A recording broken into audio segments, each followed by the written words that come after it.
Assalamualaikum warahmatullahi wabarakatuh. Perkenalkan, nama aku Imaroh, nomor 13 dari kelas 11 pemasaran A. Di sini aku akan menjelaskan materi tentang kolonialisme dan imperialisme.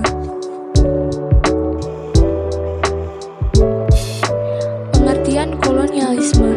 Kalian harus tahu kalau kolonialisme berasal dari kata koloni. Nah, koloni menurut bahasa Latin artinya pemukiman. Upaya yang dilakukan negara-negara penguasa dalam rangka menguasai suatu daerah atau wilayah untuk mendapatkan sumber daya disebut kolonialisme. Kolonialisme umumnya dilakukan oleh negara-negara yang memiliki kekuatan militer yang kuat. Contohnya seperti Portugis, Spanyol, Belanda, dan Inggris.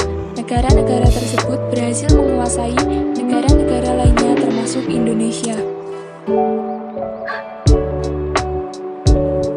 Pengertian imperialisme.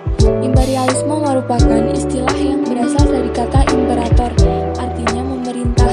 Nah, berarti imperialisme itu adalah suatu sistem dalam dunia politik yang bertujuan untuk menguasai negara lain dalam memperoleh kekuasaan atau keuntungan dari negara yang dikuasainya.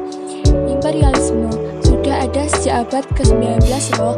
Pada awalnya dicetuskan oleh Benjamin Disraeli yang merupakan Perdana Menteri Inggris saat itu. Imperialisme dibagi menjadi dua, yaitu berdasarkan waktu dan tujuannya. Imperialisme berdasarkan waktunya. Imperialisme kuno muncul sebelum revolusi industri di Inggris yang terdorong oleh 3G, yaitu Gold, Gospel, dan Glory. Imperialisme modern muncul setelah revolusi industri terdorong karena faktor ekonomi dan kebutuhan industri pada waktu itu. Imperialisme berdasarkan tujuan.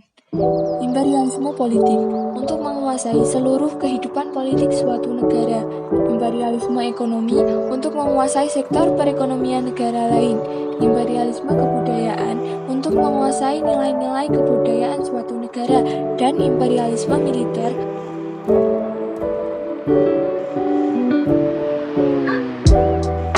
selanjutnya kita bahas latar belakang kolonialisme dan imperialisme.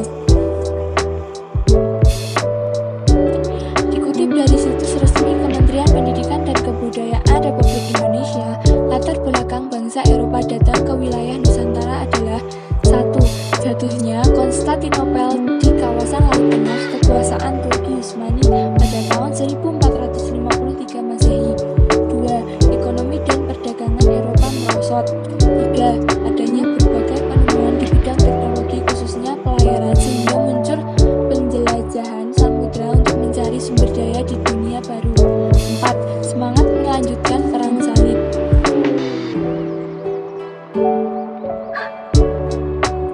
Kedatangan bangsa barat ke Nusantara dalam rangka penemuan di dunia baru melalui penjelajahan samudera. Motivasi penjelajahan samudera ini terkait keinginan untuk bertahan atau survive, memenuhi kepuasan dan kejayaan. Jatuhnya Konstantinopel pada 1453 kekuasaan Turki Utsmani berakibat pada akses bangsa Eropa untuk mendapatkan rempah-rempah yang lebih murah di kawasan Laut Tengah menjadi tertutup. Harga rempah-rempah di pasaran Eropa melambung tinggi, maka bangsa Eropa berusaha mencari dan menemukan daerah-daerah penghasil rempah-rempah ke dunia baru di timur Eropa. Makin lama, motivasi tersebut berubah menjadi nafsu untuk menguasai dunia baru untuk memperoleh keuntungan ekonomi dan kejayaan politik. Dunia baru yang dimaksud dalam penjelajahan samudera adalah wilayah atau bagian dunia yang ada di sebelah timur Eropa, tepatnya daerah penghasil komoditas yang diperlukan dan digemari bangsa Eropa, yaitu rempah-rempah seperti cengkih, lada, pala, dan lain-lain. Bangsa Eropa berupaya menemukan daerah penghasil rempah-rempah karena menjadi komoditas perdagangan yang sangat laris di Eropa. Rempah-rempah dihasilkan di Kepulauan Nusantara. Bangsa Eropa menyebut Nusantara sebagai India.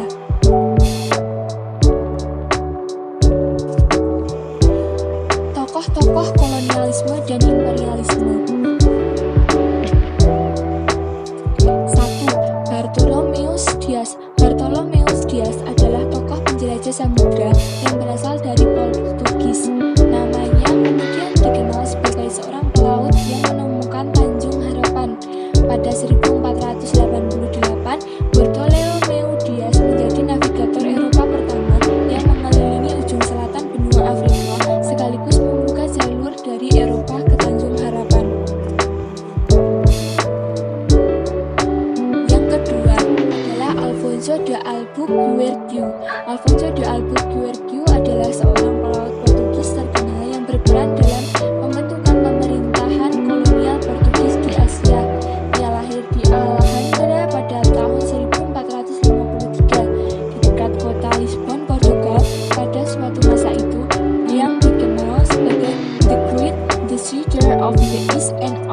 1599, armada pemimpinan Jacob van Neck berhasil mendarat di Maluku.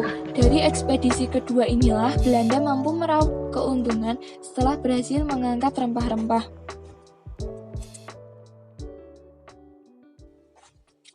Yang keempat adalah James Cook. James Cook dikenal sebagai seorang kapten angkatan laut, navigator, dan penjelajah yang telah mengarungi banyak lautan.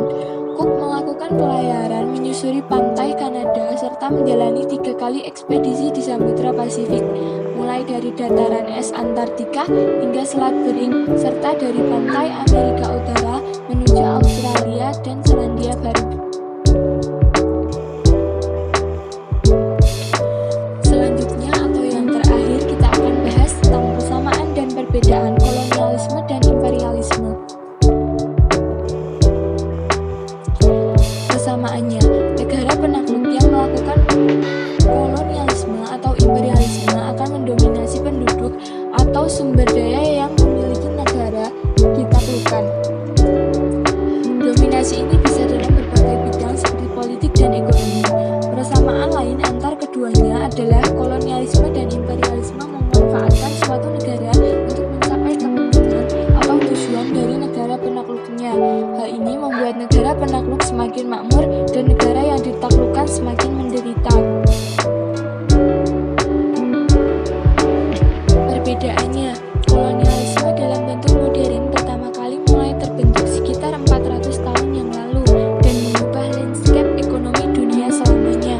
Untuk satu hal itu memungkinkan Eropa menjadi sangat kaya dengan perdagangan yang dihasilkannya. Fondasi dari apa yang sekarang kita anggap sebagai kapitalisme. Pasar bebas ditemukan selama era kolonial, sebagian untuk menangani perdagangan. Sedangkan imperialisme merupakan suatu kata yang memiliki sejarah panjang, sama-sama digarisbawahi dalam hal penindasan, namun sebenarnya dalam konteks yang berbeda. Terima kasih, itulah sedikit penjelasan dari aku tentang materi kolonialisme dan imperialisme. Thanks for watching.